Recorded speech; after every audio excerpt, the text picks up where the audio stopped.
Joined by our guest here on Game Night on 97.3 ESPN. Next, he is NBA insider Brandon Scoopy Robinson. Bally Sports, check out his latest work over there. NBA Finals tied 2-2 is the Bucks and the Suns. Home teams holding steady. Also, we'll get his perspective as well on the latest Ben Simmons brouhaha, but he joins us right now on 97.3 ESPN. Brandon, my friend, how you doing today? Busy. How are you? I hope you didn't dress up for me. Nah, I literally have been up since. Well, of course I dressed up for you, but besides that, I have been very, very busy today, taping interviews, hosting live shows, doing Instagram lives with Lisa Ann, and I'm glad to add you to just a very busy day that is a Thursday. And I got one more interview after you, and I'm done for the day. Well, I'm glad you could fit me in because I always appreciate you making time, my friend. Of course, a pleasure. And, you always allow me to be myself, so I won't complain. Well, speaking of yourself, you wrote about over at Bally Sports about the fact that, the Bucks, they're starting to find themselves. Those first two games in Phoenix, it felt like, okay, Phoenix, they knew what they wanted, but the Bucks came home and found themselves.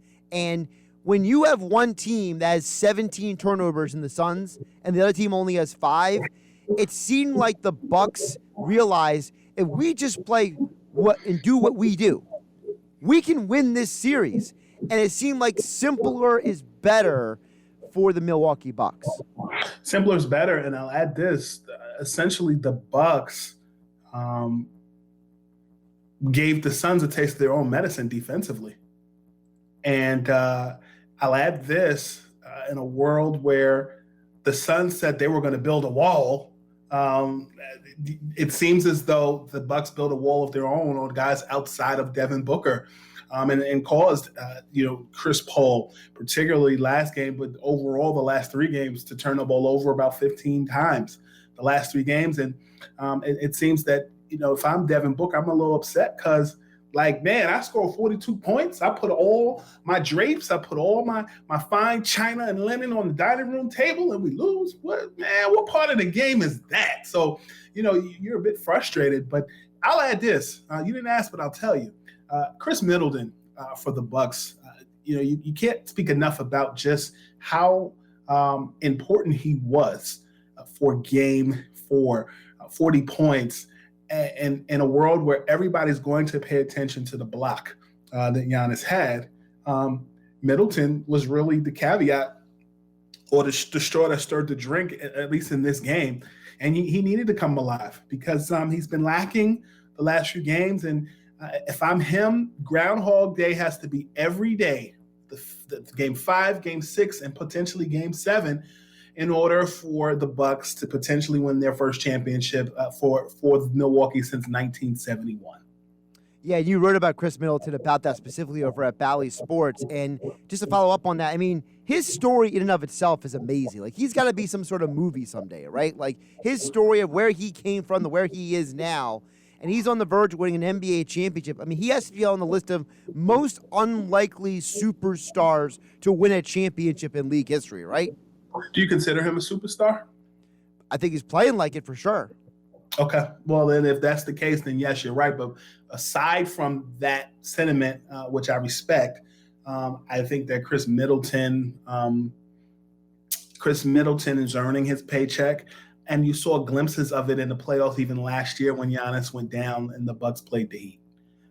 I think that ultimately, when it comes down to it, the Bucks didn't stop here. They got the win. And we go to Game 5 in Phoenix with a plausible chance for the Bucks to win it. And I think that the not just Middleton, but Bobby Portis is his story I really enjoy. Brook Lopez quietly the last 2 games has stepped up. But I will add this. The last 2 games let me take a step back. The last game was not about the point guard play. The last game was about swingmen.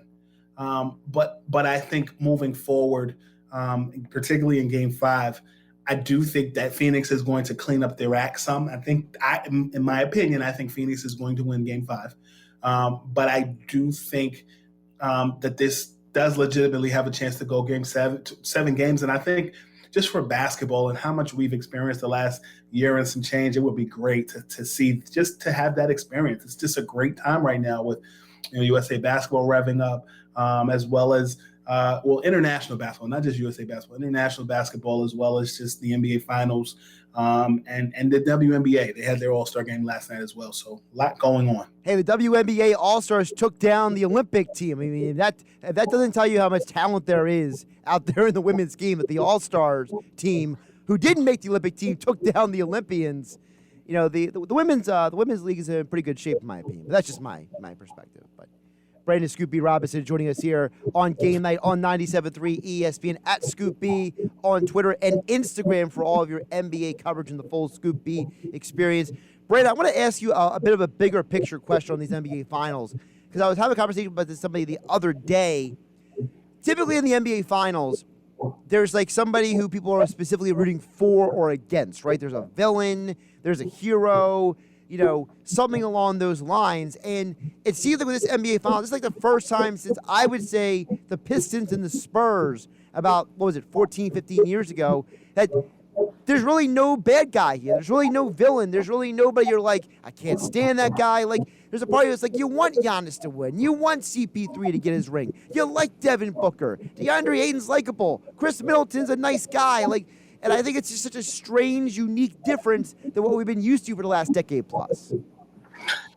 Yeah, I mean, to add to that pot, I was discussing this with Lisa Ann. We do an Instagram live show every Thursday at 5 o'clock Eastern time.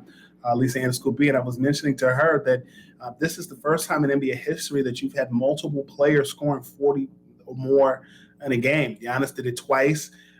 Devin Booker scored 42 last night, and then you had Chris Middleton as well, who dropped a 4-0. So I think this series has a lot of parity, has lack of parity. Usually we're depending on LeBron James to entertain in the finals, or any iteration of the Golden State Warriors, Steph Curry and more.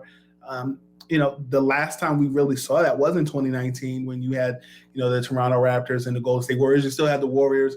The only time I can think of anything different probably was in 94 and 95. And technically 94, the Knicks were, New York, and 95 was Orlando. You think Orlando, you think of Disney, and you look at the Rockets. So, when I look at this series right now, it really feels like just a local market mom and pop team, which isn't a bad thing. It's cool to see something that's different than the ordinary, smarter than the average bear. I don't know how that fits there, but I just felt led to say it. But, ultimately, I think for this NBA Finals, I like to see new stars. I like to see guys who, have grown. And I'll add, when you look at the Suns, I mean, this is a team in Phoenix that went from being the opening act in the bubble last year to now being the final act in a concert, and you look at and then I'll add this, Chris Paul could have joined either the Bucks or the Suns via trade this offseason. And Drew Holiday, ultimately was on Giannis's list as well of teammates that, he was looking to pair with and make happen. And so, you look at just what the Suns and the Bucks did in the off season to prepare for this now. Here we are right now, everywhere you want to be. And it's cool to see. It's cool to see other markets outside of New York, Los Angeles, chase a championship. NBA insider Brandon Scoop B. Robinson joining us here on Game Night on 97.3 ESPN, at Scoop B on Instagram and Twitter. Let's flip it over to the Ben Simmons thing, which seems to never go away. It's constantly spinning in circles. It's like a whole new planetary axis going on by itself. So the latest thing we have now is that Israel Gutierrez of ESPN put out there that Ben Simmons is not a likable guy, that people don't like him. And I'm wondering, I don't even know they're fully accurate. I'm not saying he's lying, but I'm going to ask you, isn't there sometimes the perceptions people have of somebody that because they're maybe from a different background, they're a little aloof, maybe they want to hang out with the boys all the time, that they are viewed a certain way, and because we know Jimmy Butler is very chitty-chatty, he's very vocal, that, maybe Ben Simmons isn't a bad guy, but that just he's rubbed certain people the wrong way because he's different than them. I think for Ben, Ben has a very interesting. I don't know the point of view. I didn't read what Israel said. I actually don't know Israel. The only dog I have in the fight is in dealing with Ben was in the locker room last year in Philadelphia, and also running into him at parties. And I will tell you that Ben was very gracious with me early on in his career. And then as he began to get bigger and bigger, he would run from me. And so I think that there is a level of media savvy, media conscious, and just don't want to be bothered that he has. And I don't blame him per se on that. But when I see him in a media gathering and then I'm sitting with him at VIP, he's the nicest guy you'll ever meet. And so I think it depends on what day you catch him on. I didn't read and did not see what Israel said. I'm only speaking from my really quick. I can play the audio for you here real quick. If you give me so here's what Israel said. This is from the Greg Cody podcast.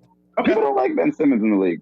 His teammates don't like Ben. Like there's just something about him there. Like he is an unlikable dude. And that's basically the gist of what he was saying.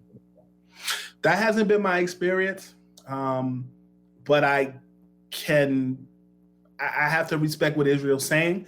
I will tell you that when I was lobbying for Jamal Crawford to come to Philadelphia, and there was talk about it, he was very gracious in his responses to me, and was very receptive to that notion, to wanting Jamal there. I think he has his relationship with certain folks. But in my dealings with Ben, I have not personally had any bad issues, but you hear things, you look at the dynamics of, Ben and Joel Embiid, and people have made much of it. Me personally, just my observations, things I see, things I hear, and things I observe, I think that Joel Embiid is more of a fit in Philadelphia personality-wise, because I think he embodies that fan base. I've always felt that Ben's swag always screamed big market. But also, Ben, to me, if you look at my reports from last offseason, and I said that Ben did not want to be in Philadelphia, but privately has had conversations. What Israel is saying is so retroactive to what I was saying to you and what I was saying on social media last year, because that Philadelphia fan base, they're very, very how they are. And I'll preface it that way. You read in between those lines. So when I look at Ben Simmons and I look at all of those things that, that are going on with him, I think that's Israel's point of view. I respect it. He may know something I don't know, but it's a lot to digest. And I think there's just a general consensus that maybe they need to move on. And I think Ben, if he leaves, will be better for it because he'll be in a situation that fits his skill set. He's not a bad basketball player at all. Like, you just have to put the right pieces around him. And I think maybe Philadelphia and Ben Simmons have run his course, and that's okay. Well, it's like I said, before you came on, I said, look, the Pistons don't win their championships in the 80s unless the Dantley Aguirre trade happens, right? Shaq and Kobe, they probably don't get to where they are unless the Van Exel and Eddie Jones moves are made to ship them out of town, and so they're no longer involved in the situation. Like, sometimes you got to make a move to get you to another level, and to me, I've been saying that, and this is my opinion, I'm not saying I know it all, but to my opinion, I just think that Ben will never reach his potential in Philadelphia because I think he needs to change and Philadelphia needs to change. And I don't think it's a coincidence that Philadelphia has had not one, not two, not three, not four, but 5 people in charge of that front office in the last several years. And the most current iteration was not involved in drafting him. You are speaking the language of many within the greater Philadelphia area. And when I speak, people get mad, but you're basically echoing everything I've said. Yeah, it's okay. Everybody gets mad at me all the time anyway. So I think with Philadelphia, there are conversations that are being had. Sacramento has entered the chat. Personally, I think Denver would be a great option but Denver has to be willing to part ways with Michael Porter Jr. I believe that if you bring in Ben Simmons to Denver, it moves Jamal Murray off the ball, and maybe he doesn't have to he doesn't have to distribute as much, and you can focus on him moving off the wing. I think when you look at Portland, if it's a situation where, the Blazers want to part ways with CJ McCollum, you do it. But at the same time, he's familiar with the Lehigh area. I haven't gone there, but also I still do think the Golden State Warriors are a viable option. But in order to make that happen, one, you're going to have to part ways with James Wiseman, but also with Andrew Wiggins. But also, I think Cleveland is an option. And I think that if there's a situation where you're able to move both Colin Sexton and Kevin Love, you do it, because Kevin Love is an expiring contract. And Colin Sexton, you could potentially move in there and really have a situation where you utilize Shake Milton a lot more at the point, and you move Sexton to the 2. And then you have a way to move Kevin Love's contract at the trading deadline. What about the possibility of a 3-team trade? Because I know the one name out there that most Sixer fans are accepting of. Some of the names that could get out there, they're kind of lukewarm about, right? But the one name that's still out there is Kyle Lowry. And we know that there were conversations about the Raptors and the Sixers before the trade deadline. And it's probably the wonders. There were? Well, you said it before anybody else said it, but I can't speak for anybody. I'm being sarcastic, yes. Those conversations were not just at the trade deadline. Those conversations were at the draft last year. A year later, this is where we are. Or a draft later, this is where we are. Kyle Lowry makes a lot of sense. Cardinal Doherty zone, right. Villanova zone. This is what I'll say to you. Yes, it would make sense, but the Lakers also make sense. Here's the thing. Kyle Lowry can be gracious to Toronto if he so chooses, because he won a championship with them, and give Toronto the chance to commence a sign and trade. If that happens, I feel like Miami would be a good option. I also feel like the Lakers would be a good option. But I believe that not only are the Lakers looking at Lowry there, I know they're also looking at Russell Westbrook, and I know that they're also trying to dangle the Kyle Kuzma conversation quite a bit, as well as Talen Horton-Tucker. I think that when you look at the 76ers, it would be a great homecoming for Kyle Lowry. But I'll also add that I do think Kyle Lowry would be the most viable fit. It would be a revisit of a conversation that both the Sixers and the Warriors and the Toronto Raptors had at the draft, around draft last year. The only difference is that conversation was built around LaMelo Ball. And so things changed back then. Toronto highly coveted LaMelo Ball. It did not happen that way. There were some things that just didn't fit. And, I questioned some folks within the Sixers organization. And at the time they denied it. I think it's a different regime now. And I think certain folks might be more receptive to it. We'll see. Now, before I let you go, you said different regime. I've been trying to explain to people, and maybe you could do a better job than me because you are the NBA insider, Brandon Scoopy Robinson. You're too kind. Daryl Morey is famous or infamous, depending on who you ask, for finding trades when there's not trades. And the reason why I believe that Ben Simmons can be traded is because it's Daryl Morey. Daryl Morey unloaded Al Horford. Daryl Morey traded basically a bunch of dudes for Chris Paul, right? You have a situation where Daryl Morey finds ways to make deals, and I got to think that Daryl Morey is going to have some creative finger work all over any move that involves Ben Simmons this offseason. Yeah, the way someone shared with me the other day, Philadelphia, and again, someone else said this to me, that the way Philadelphia and Houston were dialoguing about a potential move back in the wintertime, Philadelphia told Ben Simmons that he was traded. And then in the 25th hour, Houston was like, psych, and Brooklyn came and swooped him, James Harden, from out of there. I don't know if that's public consumption. I had a conversation with someone about it the other day. I think that I won't bash Daryl Morey, but what I will say is that that Houston Rockets thing, particularly in China, the whole China and that whole Twitter thing, frustrates some front office folks and definitely some players.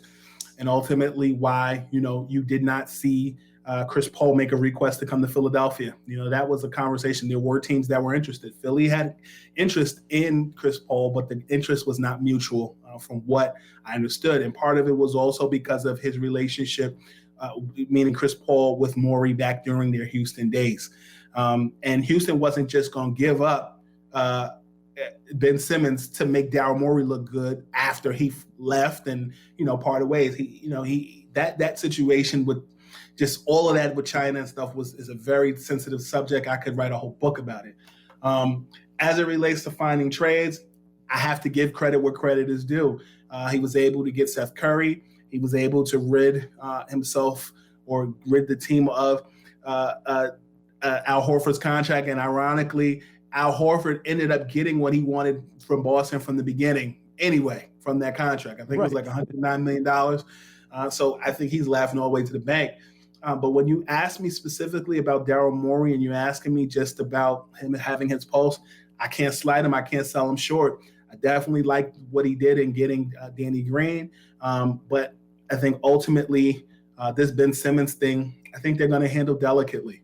Like, I don't see them just allowing a team to fleece them because they have the luxury of keeping him and they have the luxury of not moving him away. I think the Portland Trailblazers are in a very similar situation with Damian Lillard. They don't have to trade Damian Lillard. The Sixers don't have to trade Ben Simmons. So you're not going to just take any deal just because they say you should have it. I feel like that's what the Houston Rockets did with James Harden. Really quick, you mentioned Damian Lillard. Before I let you go, real quick, people keep wanting to trade Damian Lillard to the Sixers. And I don't understand why Portland would hire a guy in Chauncey Billups who was on Lillard's want list. You told me yourself right here and in multiple other places. You said Billups was the guy that he wanted. So was Jason Kidd, right? Well, why would you hire a guy that Lillard wants and then just ship him out of town the next day? Like, I don't understand why people think that's a thing. Well, I do think that the Sixers should consider trading for Ben Simmons. I've said that for about a month or so. But I do think I just think that Damian Lillard is a loyal guy to Portland, and I think it's a very, very happy marriage that's had its peaks and valleys. Right now, you're going through that, and I think that in order for them to get better, they're going to have to match him with somebody. I like Chauncey Billups. I will amend this. I think Jason Kidd is who he wanted. I think he has a respect, and I think the respect is mutual between Chauncey and Damian Lillard. But I think ultimately it wasn't his final decision. I think that's who he settled for. I don't think he's a bad pick, but I do think that the Blazers have a lot of work to do. And if they trade Damian Lillard, if they trade him, I believe that Chauncey Billups will be in a very similar situation that Steven Silas is in. Yeah. Having to build a program from scratch. Yeah, and that's not something he signed up for, just like it wasn't something that Steven Silas signed up for, that's for sure. So, yeah, man, again, Portland does not have to trade Damian Lillard, but they do have the right to make that roster better. And if I'm Philadelphia and if I'm Portland, I pick up that phone and try to make something happen. And neither of those teams have to give up their star player to make it happen. So it's going to be a long, arduous process. The New Orleans Pelicans, as it relates to Ben Simmons, is also a team you need to be looking out for as well. He's Brandon Scoop B. Robinson at Scoop B on Twitter and Instagram, NBA Insider, Bally Sports. And as all guests, he appeared right here virtually here on YouTube, Facebook, and Twitter as he joined us here on Game Night on 97.3 ESPN with that sharp outfit that he's. I know you got one more hit to do. Keep up the great work, my friend. I appreciate you jumping on as you always do. Take care of yourself, all right? Brother, thank you, as always, for allowing me to be myself. I'll see you later.